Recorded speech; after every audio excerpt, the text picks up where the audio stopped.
Segunda temporada, primera entrevista de la elección.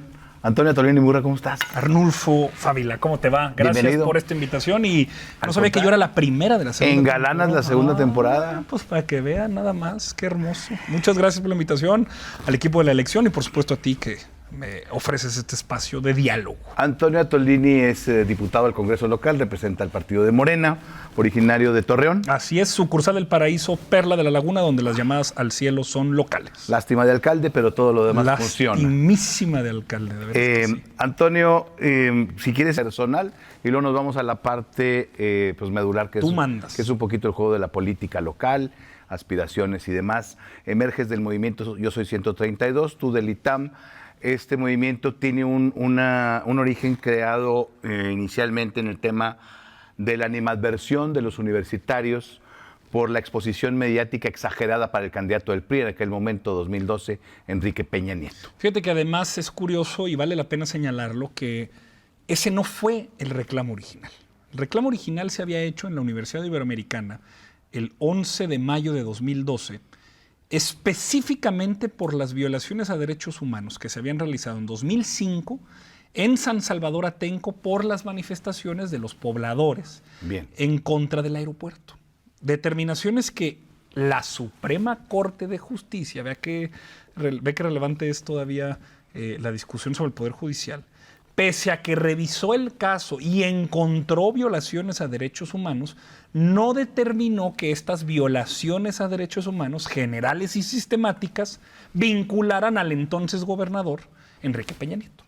Entonces el reclamo que se hace en la Ibero es precisamente por el tema de Atenco, porque aunque había un mandato judicial, y lo digo porque es curioso, porque yo cuando conocí de este tema, yo escribí en un blog que yo tenía en el ITAM, que se llamaba Gritos de Casandra, por el mito de Casandra, la hija de los reyes de Troya, que al tener un encuentro sexual con Apolo y rechazarla, Apolo le escupe en la boca y la maldice con el don de la profecía, pero que nadie iba a creer sus vaticinios. Entonces yo escribí en un blog ahí que se llamaba Gritos de Casandra y yo señalaba eso, la falta de la legitimidad del Poder Judicial al determinar a partir de una sentencia que no había responsabilidad política y todavía había una manifestación en contra del entonces candidato puntero del PRI, Enrique Peña Nieto. Lo que pasa después de ese evento, la posterior cobertura que recibe ese evento, en donde la infame portada del Sol de México se replica en 32 portadas a nivel nacional, que decía el titular: triunfa Peña Nieto en la Ibero pese a intento orquestado de boicot. Me acuerdo perfectamente. Esa es la portada que en 32 soles de... Y esa solo fue la del Sol. O sea, había pero otras digamos casas fue la más editoriales. infame. Sí. Triunfa Peña Nieto en la Ibero pese a intento orquestado de boicot.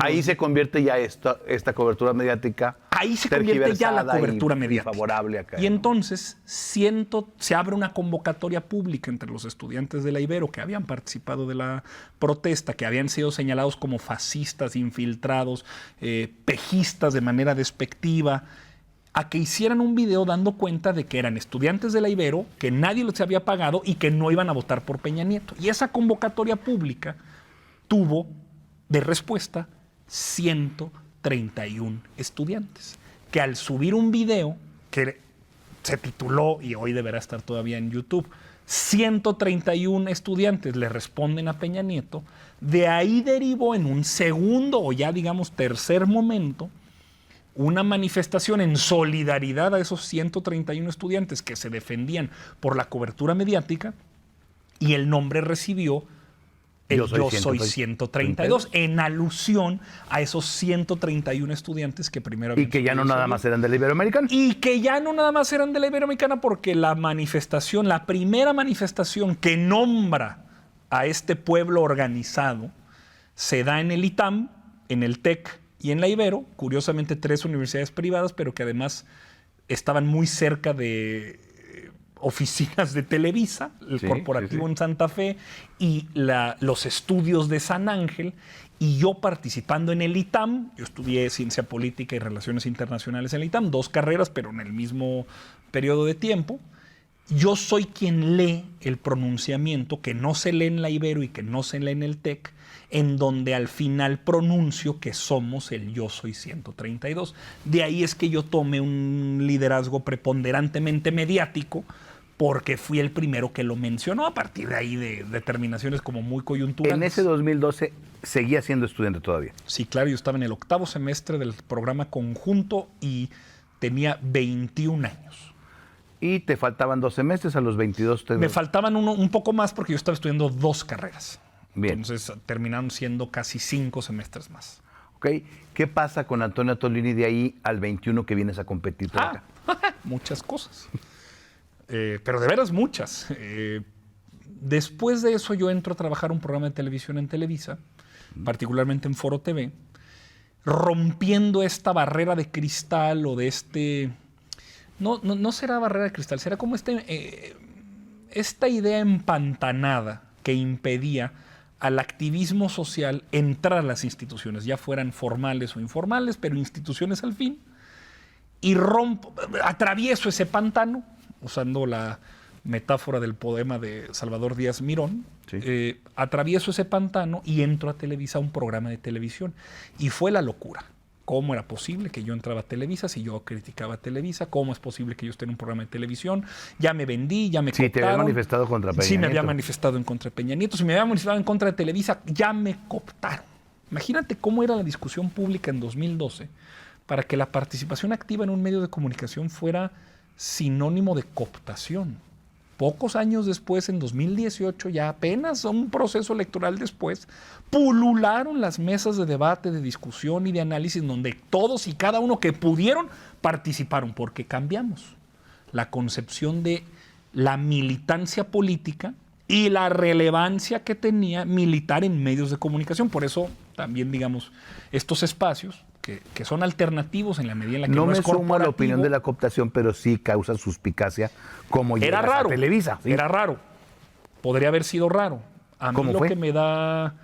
Pues nos invitó el director de Foro TV a que participáramos en un programa, y lo que pocas personas saben es que yo durante un mes busqué quién pudiera participar porque yo sabía del peso de mi figura. Dije, no voy a entorpecer la posibilidad de abrir un espacio en donde ganemos terreno por una discusión que se centre en lo personal y en lo específico. Sí, me van a tachar de inicio. Me van a tachar a mí de inicio, pero la posición yo creo que estratégicamente es buena. Creo que en una guerra de posiciones avanzábamos en un terreno que no teníamos. Correcto. Y durante un mes busqué y a nadie le pareció buena idea. Tenían un poco entre temor e indiferencia y sentían que quizá era una responsabilidad que no estaban dispuestos a asumir, o simplemente creían que programáticamente era un error. También se vale, digamos. Yo tenía por principio otra idea. Yo pensé que, y siempre he pensado, que todo espacio se llena, claro, por quien sea. No, en política no hay vacíos. ¿Y qué más espacio político que un medio de comunicación? Porque el programa era nuestro y el mensaje era nuestro y el contenido era nuestro, solamente que pues Televisa me prestaba las cámaras y el espacio radioeléctrico para transmitir. Entonces, durante un mes nadie lo acepta y al final digo, ¿sabes qué? No voy a perder la oportunidad de que esto avance políticamente, y le entro. Esa era mi idea. Me costó mucho. Mucho. Un largo periodo de tiempo fui yo tildado de traidor porque siempre se esperaba que fuera el momento en el que yo confirmara las suspicacias de mi posición. Al entrar a Televisa va a cambiar su discurso.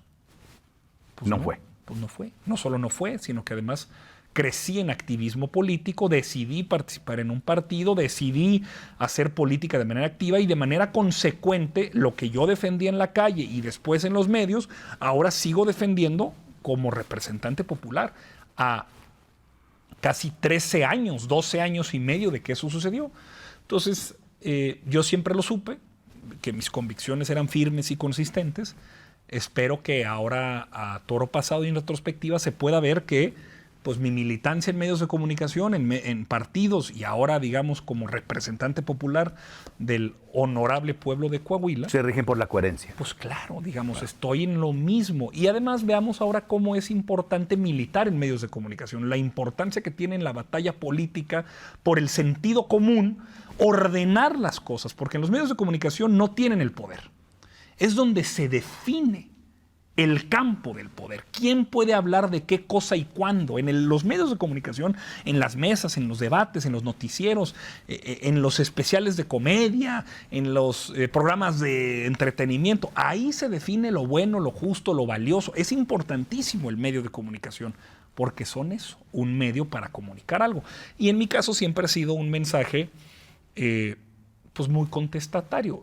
No porque sea un tipo que solamente esté buscando cómo joder, sino porque nosotros nos hemos formado, ya hablando yo ahora como el obradorista que soy, pues nos hemos formado con una visión en donde nuestro orden de prioridades difícilmente, todavía hoy a la fecha, en Coahuila y en México, poco está representado en medios de comunicación. Entonces, siempre que estoy yo frente a una cámara, soy muy distinto al resto de panelistas o a la oferta comunicacional que cualquier medio tiene.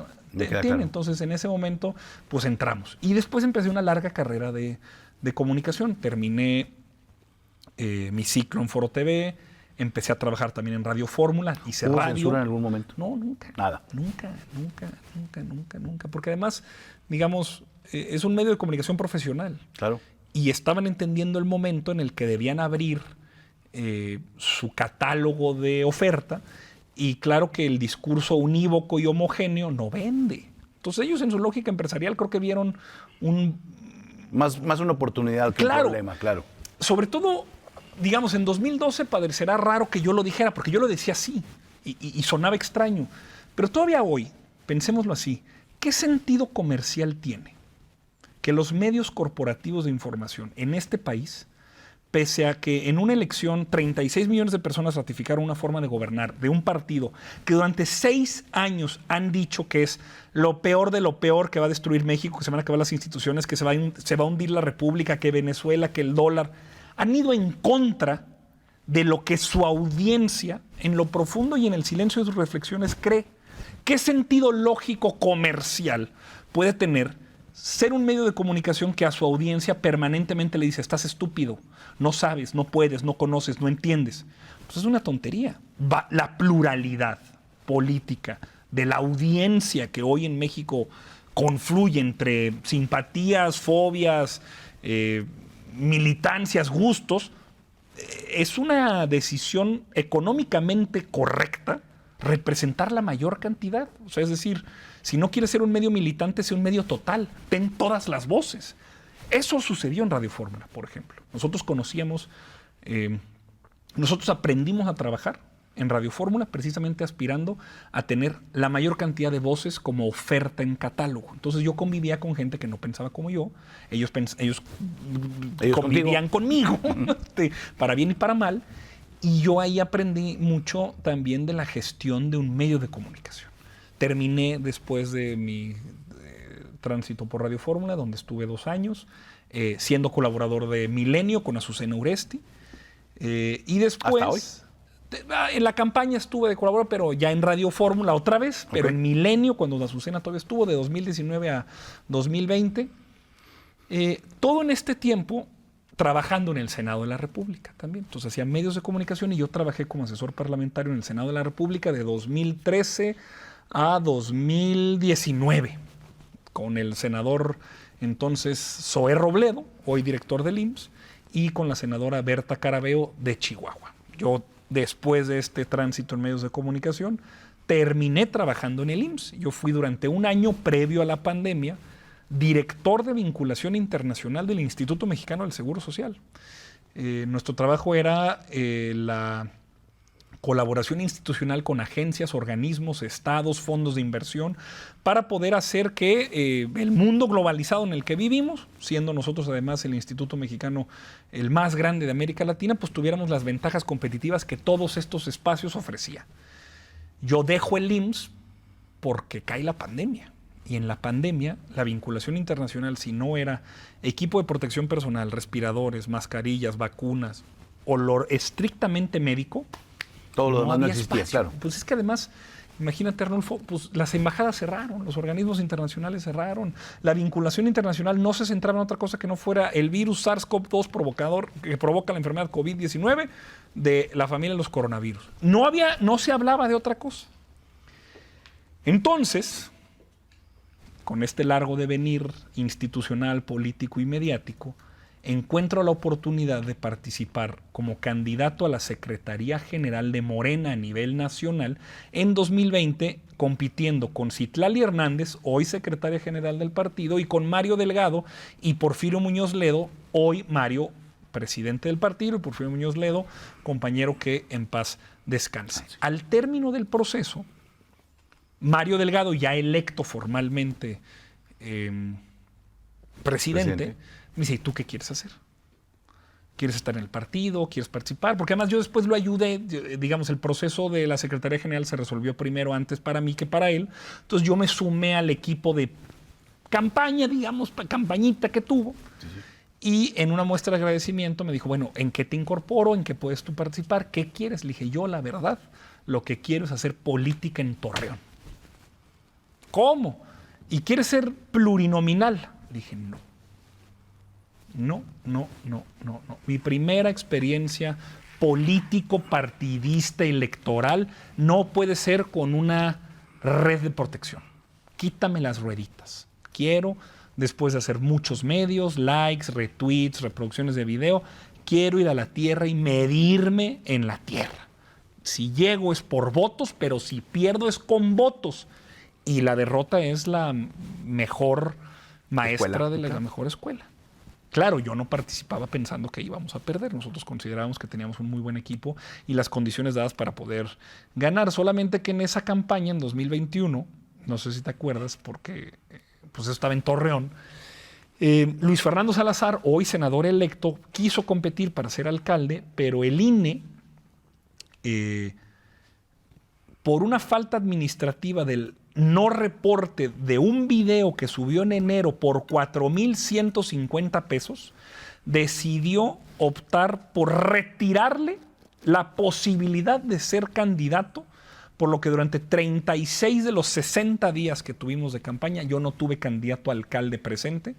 El distrito 5 y 6 y el alcalde del PRI, el distrito 5 y 6 y el alcalde del PAN, y el único candidato de Morena en esa elección durante 2021 era tu servidor y amigo, porque la del 6 era del PT y la del alcalde no teníamos.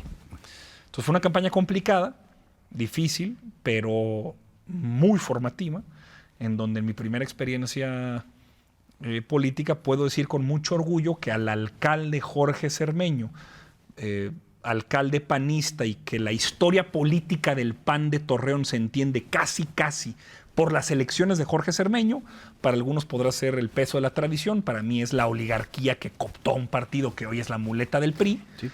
De venir de 2018 con el récord de votos de 130,000 votos con el que gana la alcaldía, en 2021 compite en el distrito 5 y lo mandó, y el pueblo de Torreón lo manda al tercer lugar con 40,000. Entonces, yo obtuve 64,000 votos y el diputado federal electo ganador y hoy en funciones, Antonio Gutiérrez Jardón, saca alrededor de 75. Entonces, perdí por 5 puntos.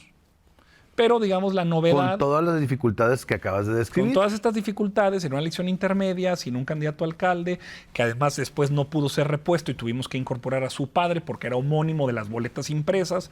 El IEC en su trampa nos puso una fecha límite para poder registrar al candidato, porque si no lo teníamos, no solo no iba a estar el nombre del candidato, sino que tampoco iba a estar el emblema del partido. Entonces tuvimos que registrar al homónimo, que era Luis Fernando Salazar, padre. Complicaciones como hubo, me quedé a 5 puntos.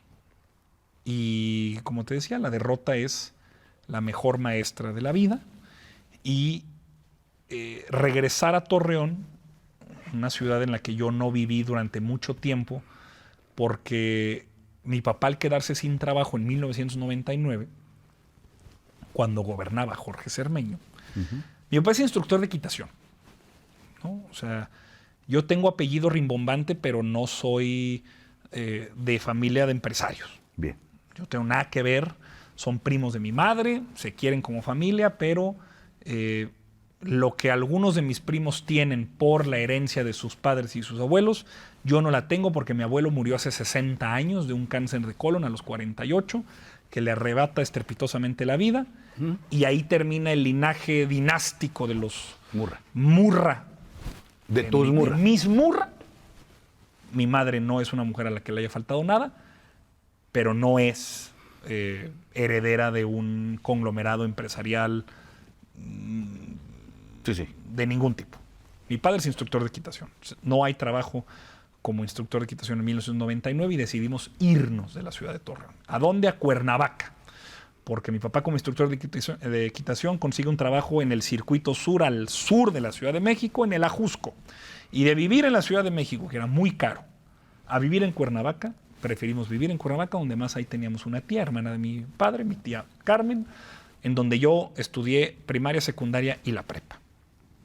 Pero pasaba yo 3 meses al año en Torreón, Coahuila. Yo no me iba de vacaciones a la playa, yo no me iba de vacaciones a esquiar, yo no me iba de vacaciones a Disneylandia, yo me iba de vacaciones a mi casa. Yo toda la vida dije, soy de Torreón, pero vivo en Cuernavaca. Soy de Torreón, pero vivo en Cuernavaca. Es más, mi foraneidad en el ITAM siempre fue, las placas de mi carro son, las placas del carro de mi mamá son de Coahuila, pero mi INE está de Cuernavaca. O sea, yo soy de Torreón, pero vivo en Cuernavaca. Nunca me gustó realmente Cuernavaca, no lo disfruté. Yo soy nacido y criado lagunero. Entonces yo pasaba las vacaciones acá. Mis padres se regresan a vivir a Torreón en 2016. Yo todavía en México, y te digo, yo allá trabajaba, yo ahí estudié la carrera, yo ahí hice una vida... Ya participando en lo que nos has descrito al inicio. Personal y política, pero mis padres viven en Torreón, en la casa de mi abuela, que al morir le hereda a mi madre, en la casa de siempre en Torreón Jardín, desde 2016. Yo no había decidido hacer política en Coahuila. Coahuila era un espacio, digamos, seguro, en la medida en la que yo no había decidido participar en política. Pero, y es hasta 2021 que decido entrar y participar. Pero a mí nadie me va a contar la guerra contra el narco en Coahuila, porque en Torreón hay 2 tipos de personas. A los que les pasó algo y a los que conocemos que les pasó algo. Yo soy de las 2.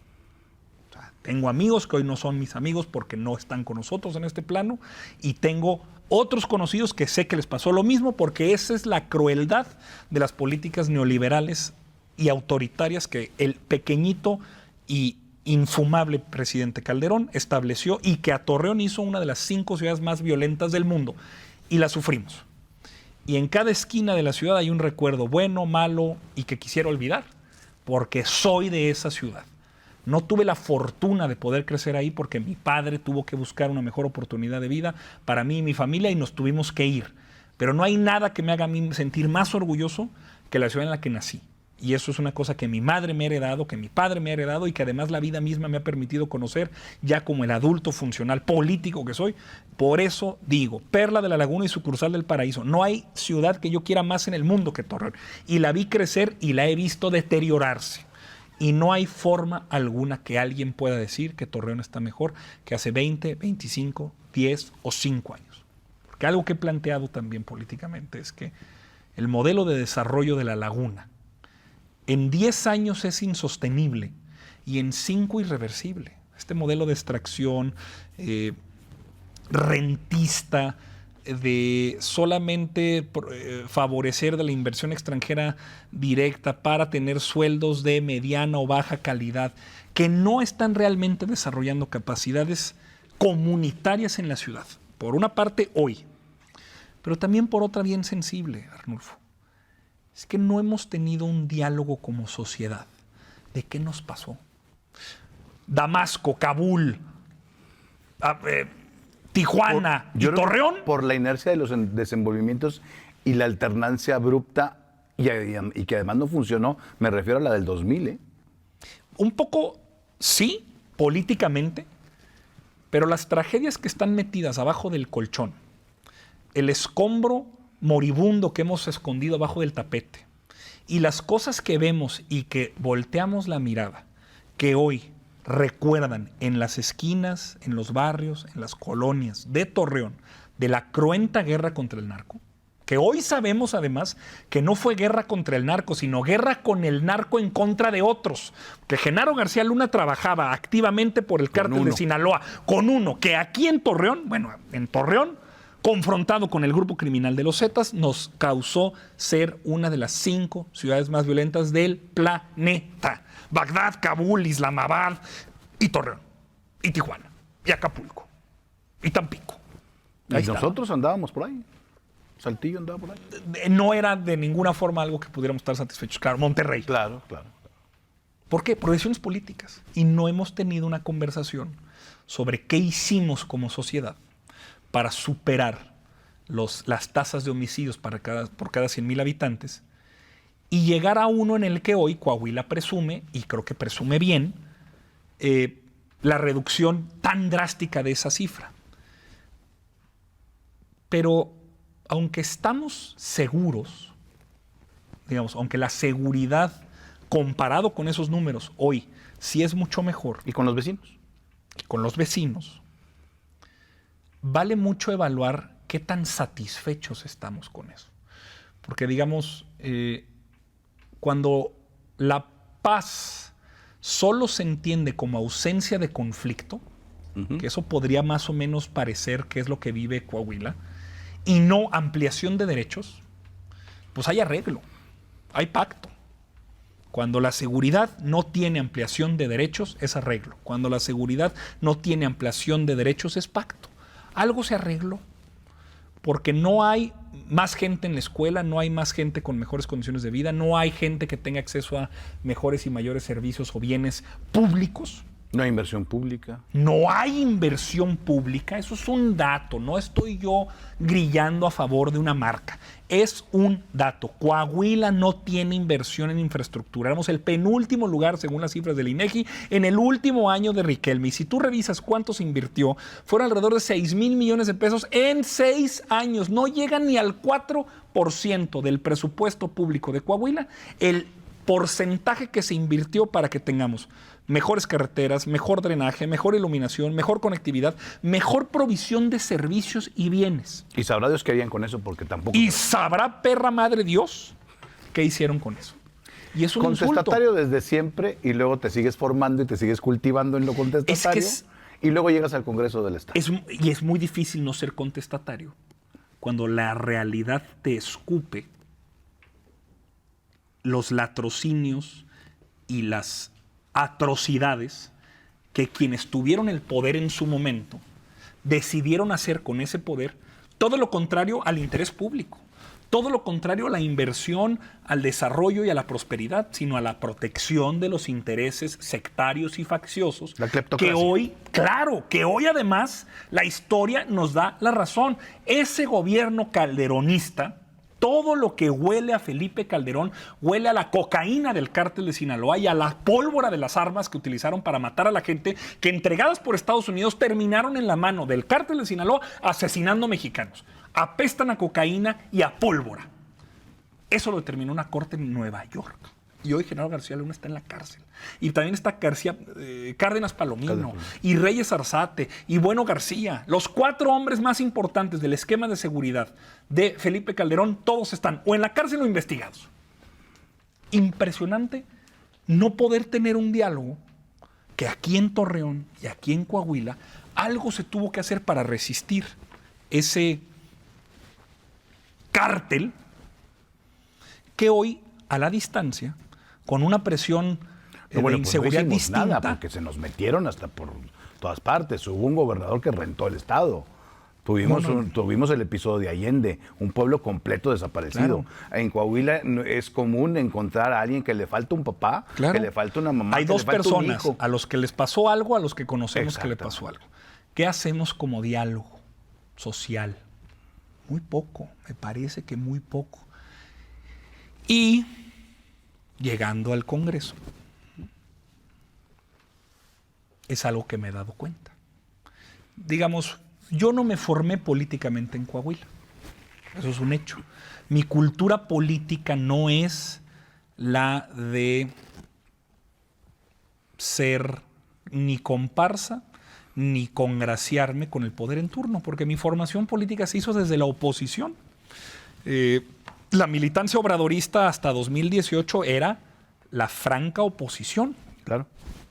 Y todavía cuando gana el presidente Andrés Manuel López Obrador y el obradorismo se convierte en la corriente política dominante en el país y sigue avanzando y avanzando, en Coahuila sigue sin ganar, sigue sin serlo. Entonces yo milité en la oposición a nivel federal, confrontando al candidato presidencial Enrique Peña Nieto y apoyando al candidato presidencial Andrés Manuel, pero en Coahuila pues seguimos siendo oposición. Entonces mi formación, digamos que es consecuente a la latitud en la que nací y decidí hacer política, por lo que entonces mi llegada al Congreso me ha permitido dar cuenta. Como Manolo sigue en campaña, tú sigues en la oposición. Pues sí. A ver,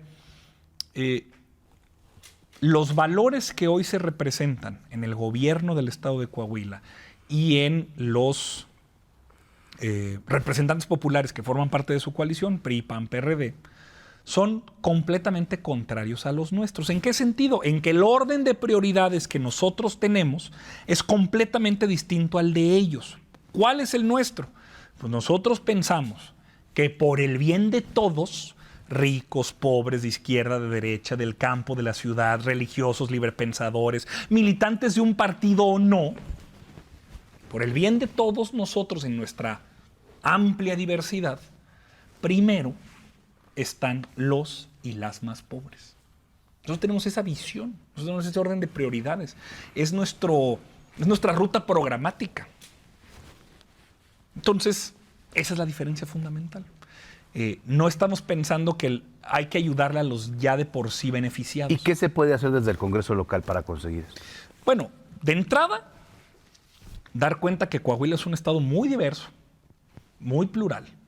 Y aunque nosotros obtuvimos 280,000 votos en 2023 a favor de Morena, en 2024 853,000 personas votaron por la doctora Claudia Sheinbaum y en una boleta tacharon por Morena. Más incluso que por el gobernador Manolo Jiménez en la elección de 2023, que había con eso ostentado el récord de la persona más votada en la historia de Coahuila, ganándole incluso a Rubén Moreira. Bueno, es un estado diverso, políticamente plural. Correcto. Y que a nivel federal hemos logrado convencer a una mayoría social de convertirnos en mayoría política gracias a las buenas gestiones y oficios del gobierno federal y de Morena y del presidente López Obrador. Nos hace falta en lo local. Y en lo local tenemos que incidir en que el orden de prioridades sea poner por delante siempre a los pobres. Entonces, leyes, iniciativas, posicionamientos, pero sobre todo y fundamentalmente, la asignación de recursos públicos, debemos discutir y debemos confrontar y debemos debatir y tiene que ser público y a los ojos de todos y de todas cuáles son las razones políticas de darle más dinero al rubro A, B, C o darle más rubro a el dinero de educación, salud, vivienda, bienestar, que es lo que nosotros en Morena pretendemos hacer. Este primer periodo ordinario ha sido muy sui generis, pues porque se daba en el contexto electoral. Y se hacía mucho, pero tampoco gran cosa, porque estábamos concentrados en el proceso electoral. El periodo que vienen muchos cambios en organismos autónomos. ¿Y con la representación de ustedes, tienen algunos aliados en algún otro partido? No. Son los Morena y... Quien decida ser aliado en coyuntura, nosotros consideramos que las alianzas políticas se revisan todos los días. Si un día y en un momento los diputados del PAN y del PRI recapacitan y deciden votar a favor del pueblo de Coahuila con el orden de prioridades que hemos presentado, que es poniendo por delante a los más pobres, sin mentir, sin robar y sin traicionar, bienvenido sea. Te pongo un ejemplo.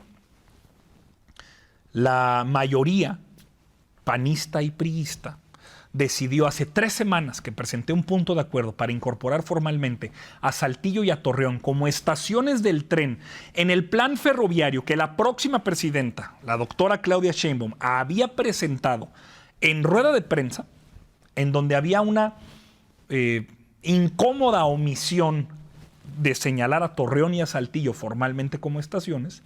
Solicité al Congreso de la Unión, al Congreso de los Diputados, reunidos en Diputación Permanente, que votaran a favor de este punto de acuerdo para que pudiéramos señalar a los diputados federales electos de todos los partidos, a la Secretaría de Movilidad del Estado y la de Infraestructura a nivel federal, e incluso a la virtual presidenta electa, de que tomaran nota de esta omisión.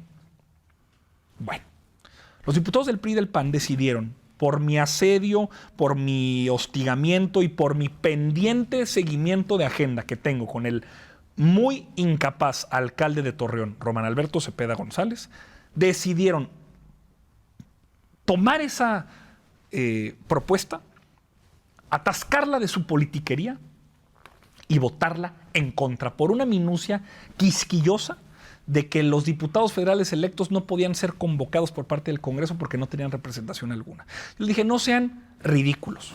Tienen constancia de mayoría, tienen una representación popular, ya ha sido certificada como tal, solamente no están en sus funciones. Pero adelante, se la quito. Esto es por el bien de Coahuila, sin partido, sin distingo. Necesitamos una obra de infraestructura que sea señalada al próximo gobierno de Coahuila, que además aquí viven 853,000 personas que votaron a favor de ese proyecto y no es más que lógico votarlo para aprobarlo. Decidieron votarlo en contra. ¿Tenemos aliados en el Congreso de Coahuila? No. Mientras el PRI y el PAN ¿Y entonces sigan cómo van en a eso. avanzar? Bueno, ojalá Los y después de Morena sí están juntos. somos una bancada diversa. No están es porque en todos los lugares escuchamos, en todos los cafés políticos, como luego le dicen, pues que si Hurtado anda por su lado, que si el muchacho de Musquis por el suyo, tú por el otro.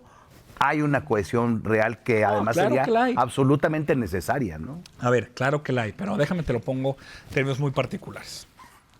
Yo tengo una formación política que me permite a mí tener alcances nacionales. Pues evidentemente me meto en los programas nacionales y federales sobre los que además tengo una directa incidencia, el tren.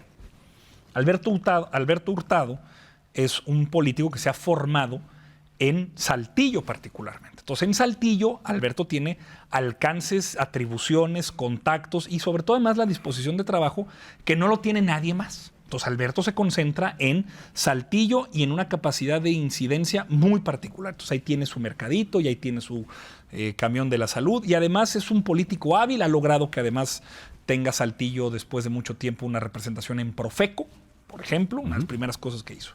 Delia Hernández, pues ella forma parte de la coordinación organización territorial, los coordinadores de organización territorial, los famosos COTS de Morena, y ella llega al Congreso por el sistema de la tómbola. Entonces es la representante de una militancia activa, pura, preparada, que al llegar al Congreso ella representa los intereses de esa militancia de base de San Pedro. Luis Jaime Ponce lo mismo, pero de Monclova. Y Magali viene de una formación eminentemente magisterial. Magali Hernández, nuestra coordinadora, viene de una formación magisterial. Ella además estaba esperando ya la plaza por examen de oposición que hace 20 años presentó y que venía escalando por ser una extraordinaria profesional de la educación. Estaba a punto de convertirse en directora. Renuncia a esa posibilidad, pide su licencia sin goce de sueldo porque la alianza política que tenemos con el magisterio le da la oportunidad de ser diputada y ella ahora, concentrada no solamente en Saltillo, sino en temas de educación, forma parte de la bancada. Entonces, ¿somos lo mismo? No. ¿Estamos cohesionados? Sí. Todos con nuestro orden de prioridades, que aunque sea diferente entre uno y otro, siempre es por el bien de todos, primero los pobres. Entonces creo que hay una falsa idea de división. Tomando como referencia la coreografía homogénea del PRI y del PAN. Y lo dejas bastante claro. Has mencionado a Torreón, primero con mucho afecto, con mucho cariño de tu tierra, pero también con un poquito de dejo de intención política. ¿Es para allá el rumbo de Antonio Atolini? No, y sí. En 2 años y cacho. No, y no es la respuesta del político de siempre. Mamón, sí. De me hago del rogar. Conmigo no se equivoquen. Lo más importante en mi gestión política es hacer que Morena siga siendo la opción preferente para la gente que más lo necesita. Hoy necesitamos acompañar a la presidenta Claudia Sheinbaum. Apenas está por llegar, es la continuidad con cambios, la construcción del segundo piso, la transformación, y vienen reformas constitucionales importantísimas. Lo más importante es acompañar y defender ese proyecto. Y lo segundo más importante, en 3 años, con el dolor de mi corazón, digamos, de que para mí Torreón es lo más importante de lo más importante. Lo más importante en 3 años sería mantener la mayoría en el Congreso para darle viabilidad a la segunda parte del sexenio de la presidenta Claudia Sheinbaum. Las aspiraciones personales están en segundo plano. En segundo plano, mira, yo tengo 34 años y la primera oportunidad que tengo para poder representar formalmente a mi partido me llega a los 33. Y yo había sido un militante activo permanente sin esperar nada a cambio y ayudando una y otra vez. Y había habido derrotas y había habido proyectos fallidos. Yo no estoy obsesionado con el cargo. Si llega la oportunidad y la puedo tomar, la voy a tomar sí y solo sí eso abona a que Morena crezca, que sus probabilidades de triunfo sean mayores y no se deje de lado que lo más importante es darle viabilidad a la doctora Claudia Sheinbaum. Hoy no estoy pensando en otra cosa más que en eso. En 3 años, quizá, y no sé. Mi gran ventaja, y esto es algo que hemos venido hablando, es que mi principal arma y mi principal elemento a mi favor es la consistencia. Yo hablo y digo lo mismo todos los días, indistinto del cargo al que aspire o al que tenga, porque yo soy militante antes, durante y después del cargo que tengo. Entonces, no me obsesiona, no es mi plan, no estoy jugando para eso, estoy jugando en ese sentido. Si llega, tiene que ser en esas condiciones. Si no, no pasa nada, voy a seguir trabajando. Conociendo a tu partido como lo conoces, y creo que es bastante bien, conociendo a la doctora, no sé qué tanto hayas podido tenerlo en estos años, y al equipo de ella, y conociendo al gobernador Jiménez, con el grado de confianza que pasan con él, ¿qué le auguras a la relación Coahuila-Federación? Yo creo que bien. La verdad es que sí es muy distinta la relación que el gobernador Manolo Jiménez ha venido construyendo con el saliente presidente López Obrador y con la entrante presidenta Claudia Sheinbaum, a diferencia del bravucón de cantina que fue Miguel Ángel Riquelme.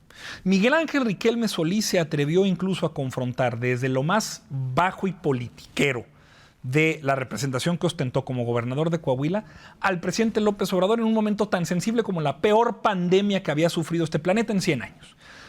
Criticando el modelo de gestión, criticando la provisión de servicios de equipo de protección personal, todo el tema del dinero, se sumó a esta ridícula, casi golpista asociación llamada la Alianza Federalista, que buscaban, incluso buscó Enrique Alfaro en su momento, como parte de la Alianza Federalista, tener una relación directa con las farmacéuticas para comprar y vender vacunas, siguiendo la lógica de lucro y de negocio de la salud pública que los neoliberales y conservadores, muy de su estilo, defendieron durante tanto tiempo. Se toparon con pared, con Zoé Robledo, con López-Gatell, con Jorge Alcocer y, por supuesto, con el presidente López Obrador.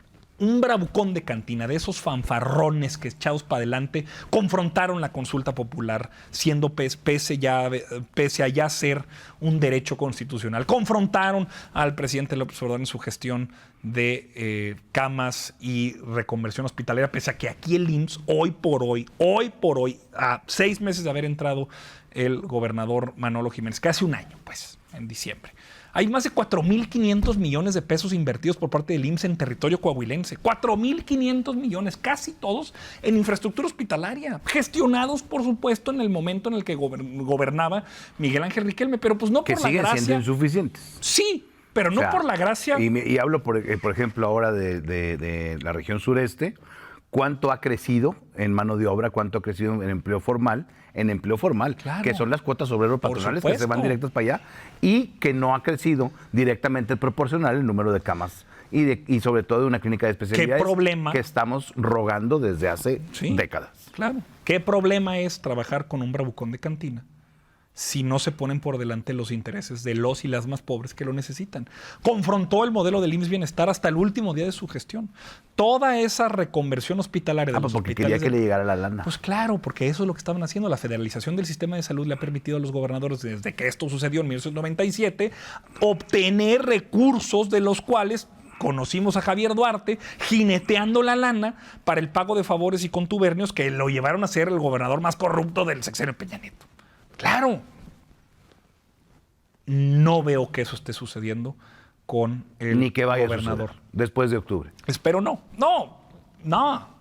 Creo que por cómo han salido, por cómo recibimos la retroalimentación por parte del equipo de la doctora y por lo que yo como diputado en funciones veo ya aquí haciendo política activamente en Coahuila, al contrario, yo creo que en octubre habrá de mejorar.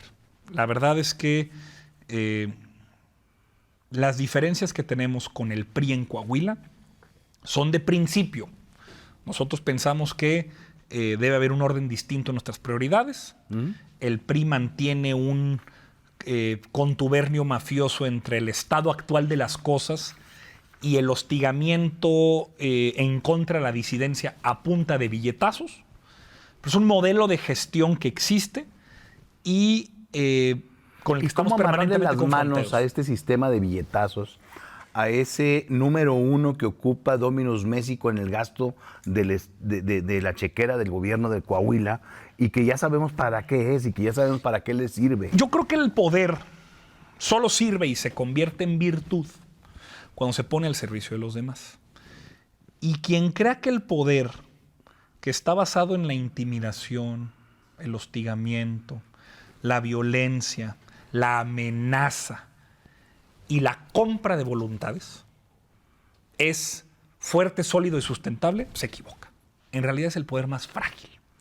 Bueno, poder pero les ha funcionado 18 y va para el 24 años, ¿no? Bueno, hasta que no.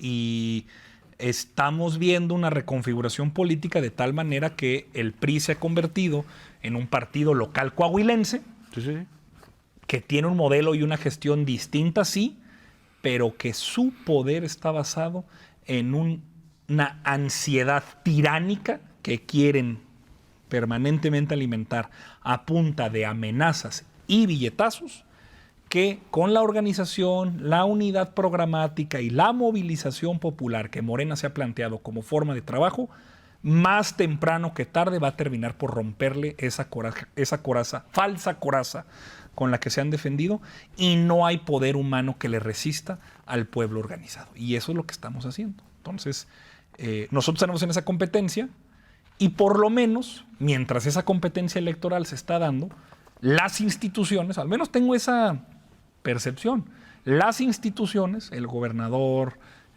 presidentes municipales, el gobierno federal, no están en una lógica de tomar como rehén a la gente o al presupuesto con tal de avanzar sus intereses políticos. No veo una confrontación de la doctora Claudia Sheinbaum con Manolo, al contrario, con el gobernador Manolo Jiménez.